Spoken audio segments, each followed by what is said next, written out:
So now we're going to talk about inverse functions. So two relations are inverses, and the IFF means if and only if. So you'll see me use that notation, if and only if. Whenever one relation contains the element AB, the other relation contains the element BA.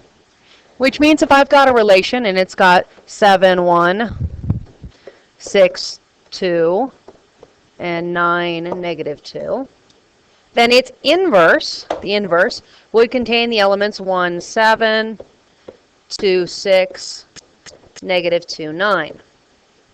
Just means that I'm going to swap every single one of those, and one would be the first relation, and the other one would be the inverse of the relation.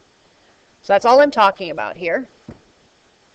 We can write it a different way if we talk about functions. So if the function f of x and the inverse of f of x are inverses, and so we talk about this negative first power meaning the inverse, then if f of a equals b, only if and only if f of the inverse of f of b is equal to a. So that means if we plug a into b, we should get, if we plug a into f, we should get b. If we plug b into f of negative 1, then we should get a. That gets a little bit more complicated. So let's start with the first topic. And we just have a relation, and we'll deal with functions in just a second. So here is a function, or a relation. And let's graph our relation. So I've got the point 1, 3. And I've got the point 6, 3. And then I've got the point 6, 0. And I got the point 1, 0. And so my relation here actually looks like a rectangle, which in fact that's what I was going for, is a rectangle. I want to find the inverse of this.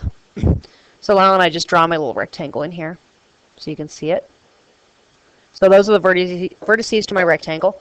Let's find the inverse. So that would mean that I take and make that 3, 1, make this 3, 6, make this 0, 6, and make this one 0, 1. And that's a set of points. And ideally, this will also be a rectangle. And let's see where it shows up. So if I plot the point 3, 1, 3, 1 is right here. And 3, 6, 3, 6 is up here. 0, 6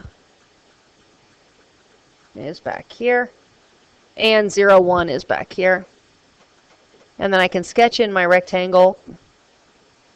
You can see that I do have a rectangle and that those are inverses of each other. Let's go look at another one. So here I've got 3 points, so this will make some sort of a triangle. So I want to graph the first points. So that's going to be 2, 1, 2, 1, 5, 1, and 2, negative 4. 2, negative 4. And I can sketch in my triangle, and it is a right triangle.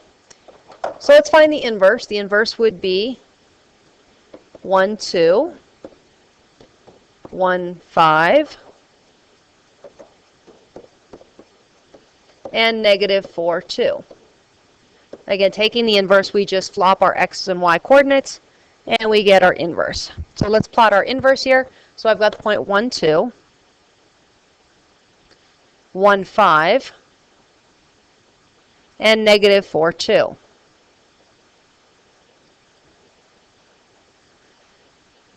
Okay, and if we look at this inverse, and we look at the last inverse, do we notice anything about our inverses? Are they a translation of any kind? Are they a transformation? Did we translate it, move it? Did we rotate it? Maybe. Did we reflect it? I think that's what we did. And did we dilate it? No, we definitely did not get bigger or smaller. So I think if we take and we look at this, and I were to draw a line that is the line y equals x, you will see, in fact, when we do an inverse, we are actually taking a reflection across this line, y equals x. If I draw the same line on this graph, you should see that indeed I do have a reflection across the y equals x line.